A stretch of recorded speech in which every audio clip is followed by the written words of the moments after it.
안녕하세요. 편안한 IT 리뷰 더신자입니다. 오늘 영상은 새로운 아이폰 14 시리즈를 구매하신 분들 그리고 iOS 16을 올린 분들이 보시면 좋을 영상입니다. 구매하고 설정하면 좋은 초기 설정들과 새롭게 추가된 기능까지 총 22가지를 차근차근 설명드릴 거니까요. 하나씩 따라해 보시면 좋을 것 같습니다. 그리고 구독자분께 이번에 새로 출시한 에어팟 프로 2세대를 드리는 이벤트도 준비되어 있으니까요. 더보기란 구글 폼 링크 확인해 주시면 감사하겠습니다. 그럼 바로 들어가겠습니다.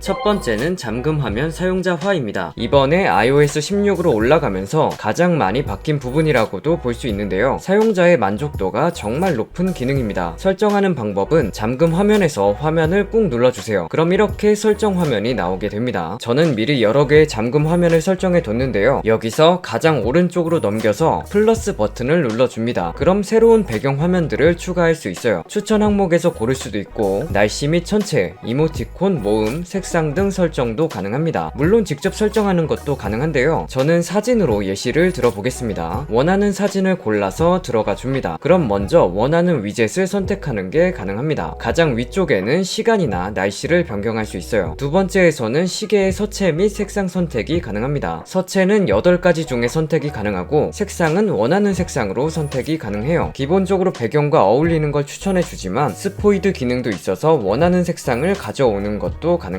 그리고 이거 정말 만족도가 좋은 기능인데 사진으로 설정 시 배경 분리가 가능하다면 자동으로 분리를 해줍니다. 물론 두 손가락으로 확대 및 축소를 해서 설정도 할 수 있고요. 보시면 시계보다 고양이가 앞으로 튀어나와 있죠. 배경과 분리를 해서 입체감을 주는 것을 볼 수 있습니다. 이 기능은 우측 하단 심도 효과에서 끄고 켤 수는 있지만 개인적으로는 켜고 사용하는 것을 추천드립니다. 그리고 세 번째에 보면 위젯 추가라고 되어 있는데 여기서 위젯을 추가하면 심도 효과가 사라지게 됩니다. 이건 참고해주세요. 시계 배터리 등 여러가지 위젯을 추가해서 사용할 수 있고 물론 서드파티 위젯도 사용할 수 있습니다. 기본적으로 필터를 제공해주고 있어서 좌우로 넘겨 필터를 바꿀 수 있습니다. 이제 추가를 눌러볼게요. 이 기능은 지금 iOS 16.1 베타를 올린 분들에게만 나오는 기능인데 곧 정식 버전에도 추가될 기능이라 설명드리겠습니다. 잠금 화면과 홈 화면을 따로 나눠서 여기서 설정이 가능해요. 기본적으로는 내가 설정한 잠금 화면에서 블러를 걸어 홈 화면을 만들지만 이게 싫은 분들은 홈 화면 사용자화를 눌러서 색상이나 그라디언트나 사진 등 설정이 가능합니다. 잠금 화면 배경과 비슷한 색상으로 추천을 해주는데 물론 이것도 당연히 바꾸는 게 가능합니다. 또 하단에 보면 집중 모드라고 보이죠? 잠금 화면마다 모드를 설정해서 사용할 수 있어서 원하는 모드를 설정해주면 잠금 화면에 따라 다른 모드가 실행됩니다. 여러가지 잠금 화면을 만들어 놓고 상황에 따라 사용해보면 좋겠습니다. 두 번째는 AOD입니다. 항상 켜져 있는 잠금 화면이라고 보시면 되는데 이번에 아이폰 14 프로와 프로 맥스에서 사용할 수 있게 추가가 되었죠. 이런 식으로 설정한 잠금 화면이 톤다운되어 화면 전체가 AOD로 설정됩니다. 이 AOD는 화면 밝기와 주변 밝기에 따라 달라지는데요. 화면 밝기를 최대로 해두면 이렇게 아주 밝은 AOD도 볼 수 있습니다. 거의 이건 화면이 켜져 있는 것과 다르지 않을 정도로 밝죠.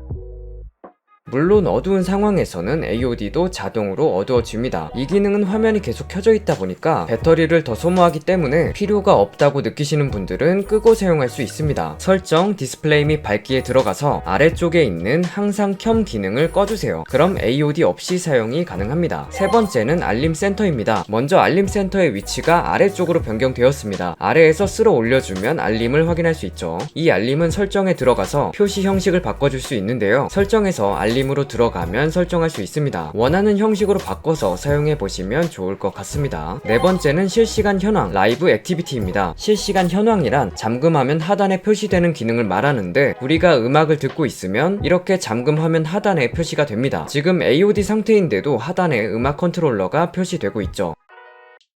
여기서 앨범 커버를 눌러서 크게 보는 것도 가능합니다. 물론 재생, 정지나 다음 곡, 이전 곡 등 모두 컨트롤이 가능하고 잠시 배경을 보시면 앨범 커버 컬러에 따라서 자동으로 배경의 컬러도 바뀌는 것을 볼 수 있습니다. 또 에어팟을 연결한 상황이라면 하단에 작게 에어팟이 표시가 됩니다. 심지어 에어팟인지 에어팟 프로인지 구분도 해주고 있죠. 음악 앱 말고도 이렇게 타이머도 실시간으로 확인이 가능하고 다른 서드파티 앱도 지원을 할 예정이라고 합니다. 다섯 번째는 다이나믹 아일랜드 아일랜드 사용법입니다. 이건 아이폰 14 프로, 프로 맥스에서 사용이 가능한 기능이에요. 상단에 노치가 아닌 펀치홀이 생기면서 새로 나온 기능인데 기본적으로 이곳에서 에어드랍 진행 상황도 볼 수 있고 전화가 오면 상단에서 전화를 받을 수 있고 충전할 때, 에어팟을 연결할 때, 페이스 아이디를 사용할 때 등 표시가 됩니다. 그리고 백그라운드에서 돌아가는 앱을 사용할 때 예를 들어 음악 앱을 사용할 때는 이렇게 올려주면 아일랜드로 빨려 들어가면서 상단에서 컨트롤이 가능해집니다. 이 디테일에 대해서는 위에 영상에서 확인해 보시면 좋을 것 같습니다. 다른 앱을 사용하면서 방해받지 않고 상단에서 사용이 가능하기 때문에 사용성에서는 만족할 만한 기능입니다. 어차피 낭비되는 공간을 활용했기 때문이죠. 기본적으로 꾹 누르면 확장되어 사용이 가능하고 한번 터치하면 앱으로 전환됩니다. 또 다른 앱을 띄우면 아일랜드가 두 개로 나뉘어지는 것을 볼 수 있는데요. 상단에서 두 개까지 컨트롤이 가능합니다. 여섯 번째는 가로 페이스 아이디입니다. 아이폰에서 페이스 아이디는 세로로만 사용이 가능했는데 이번 업데이트로 아이폰 13 시리즈 이상부터는 가로로도 사용이 가능합니다. 가로로도 빠른 속도로 잠금이 해제되는 것을 볼 수 있죠. 일곱 번째는 배터리 잔량 표시 설정입니다. 아이폰이 노치 모델이 되면서 배터리 잔량 표시가 숫자로 보이지가 않았죠. 물론 제어 센터를 내리면 확인이 가능하긴 했지만 바로 볼 수가 없었는데요. 이번 iOS 16으로 올라가면서 배터리 잔량 표시가 가능해졌습니다. 설정에서 배터리로 들어가서 배터리 잔량 표시를 켜주시면 됩니다. 하지만 현재는 숫자가 표시되지만 배터리 바가 항상 꽉 차 있어서 이것도 불편하다는 의견이 많았거든요. 이번 iOS 16.1 베타에서는 이것도 개선이 되었습니다. 줄어드는 배터리에 맞게 배터리 바도 함께 줄어들면서 표시되므로 이제 좀 더 직관적으로 보는 게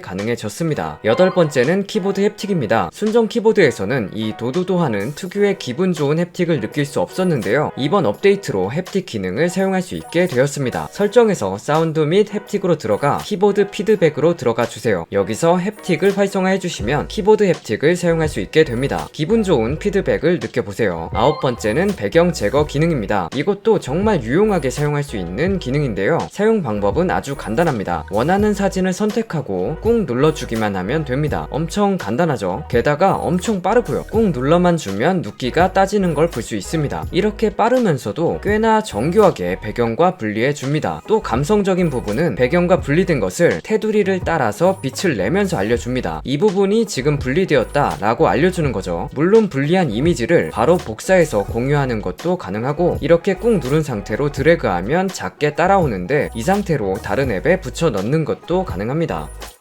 아니면 공유 버튼을 눌러 에어드랍이나 카카오톡이나 문자나 앨범에 저장하는 것도 가능해서 이렇게 사용할 수도 있습니다. 열 번째는 편집 내용 복사입니다. 이건 어디 여행을 갔을 때 사진을 여러 장 찍었다 이럴 때 사용하면 좋은 기능으로 사진 편집 후 상단점 3개를 눌러 편집 내용 복사를 눌러주세요. 그럼 이제 내가 편집했던 것을 그대로 복사해 줍니다. 그 후에 다른 사진에서 편집 내용 붙여넣기를 해주면 됩니다. 다른 사진에 그대로 밝기나 색감이나 복사하는 게 가능한 거죠. 물론 일괄 선택 후 적용하는 것도 가능하므로 유용하게 사용할 수 있습니다. 11번째는 사진 숨기기 잠금입니다. 기존의 사진 앨범에 들어가 보면 가려진 항목이나 최근 삭제된 항목, 사실 가려져 있다고는 하지만 그냥 눌러서 볼 수 있었죠. 하지만 이제는 업데이트로 잠금이 걸려있게 변경되었습니다. 들어가려고 하면 페이스 아이디를 사용하라고 나오죠. 잠금을 해제해야만 볼 수 있게 변경되었습니다. 설정을 해제하는 방법은 설정에서 사진으로 들어가 페이스 아이디 사용을 꺼주시면 됩니다. 그럼 잠금 해제 없이 진입이 가능하죠. 12번째는 와이파이 비밀번호 표시입니다. 기존에는 연결되어 있는 와이파이의 비밀번호를 볼 수 없었는데 이제는 연결된 와이파이의 비밀번호를 보는 게 가능해졌습니다. 느낌표를 눌러 들어가서 암호를 터치해주면 페이스 아이디를 인증하라고 나오는데요. 인증을 해주고 나면 이렇게 비밀번호가 표시됩니다. 물론 복사해서 사용하는 것도 가능하고요. 13번째는 아이폰 깨우기입니다. 설정 디스플레이 및 밝기에 들어서 깨우기를 활성화하면 이렇게 아이폰을 들었을 때 자동으로 깨워집니다. 다만 이 기능은 들면 무조건 켜지기 때문에 호불호가 갈리는 기능이라 원하시는 대로 설정하시면 좋을 것 같고요. 저는 끄고 사용을 합니다. 한번 탭해서 깨우는 방법도 있는데 설정 손쉬운 사용해서 터치로 들어가 주면 탭하거나 쓸어 넘겨 깨우기가 있습니다. 이걸 활성화해 주면 화면을 탭하거나 쓸어 넘겨서 깨우는 게 가능해지죠. 이 기능은 켜고 사용하시기를 추천드립니다. 14번째는 제어센터의 추가하기입니다. 우측 상단을 쓸어 내리면 제어센터가 표시되는데 여기에서 다양한 기능들을 바로 사용할 수 있죠. 원하는 기능들을 추가하고 싶다면 설정에서 제어 센터로 들어가 기능을 추가해 주시면 됩니다. 기능을 추가할 수도 있고 제거할 수도 있고 위치 변경도 가능합니다. 15번째는 자동 밝기입니다. 주변 밝기에 따라 밝기를 자동으로 조절해 주는 기능인데 화면 밝기를 수동으로 설정하고 고정해서 사용하고 싶으신 분들은 설정 손쉬운 사용에서 디스플레이 및 텍스트 크기로 들어가 주세요. 여기서 하단에 자동 밝기를 꺼주시면 됩니다. 이렇게 되면 주변 밝기에 따라서 변화하지 않죠. 다만 자동 밝기를 끄면 배터리가 더 소모될 수 있기 때문에 상황에 맞게 사용하시기를 권장드립니다. 16번째는 개인 맞춤형 공간 음향입니다. 이번 애플 이벤트에서도 소개가 되었는데요. 설정하는 방법은 에어팟을 연결하고 블루투스에서 느낌표로 들어가 줍니다. 여기서 개인 맞춤형 공간 음향으로 들어가 설정하시면 됩니다. 저는 이미 설정해 두었지만 설정하는 것을 보여드리면 마치 페이스 아이디를 설정하는 것처럼 보이는데 진행하면 얼굴과 귀의 모양을 인식해서 개인에게 맞춰주게 됩니다. 정면, 오른쪽 귀, 왼쪽 귀를 인식하면 설정이 완료됩니다. 17번째는 검색 기능입니다. 화면에 보면 하단에 검색이라는 기능이 새로 생겼는데 이건 기존에 아래로 쓸어 내리면 나오는 스포트라이트를 하단에서 바로 들어갈 수 있게 해주는 기능입니다. 이걸 자주 사용하지 않는 분들은 설정 홈화면에 들어가 검색 탭에 홈화면에서 보기를 꺼주시면 됩니다. 그럼 이전처럼 사용할 수 있죠. 18번째는 위젯 추가입니다. 잠금 화면에서 위젯 추가하는 것을 처음에 보여드렸는데 홈화면에서도 역시 위젯 사용이 가능하죠. 화면을 꾹 눌러서 좌측 상단 플러스 버튼을 누르면 여러가지 위젯이 나오고 홈으로 옮겨서 사용할 수 있습니다. 물론 서드파티 위젯도 사용할 수 있고요. 또 같은 크기의 위젯은 겹쳐서 사용할 수 있으니까 화면을 좀 더 깔끔하게 사용하고 싶다면 겹쳐서 사용해보세요.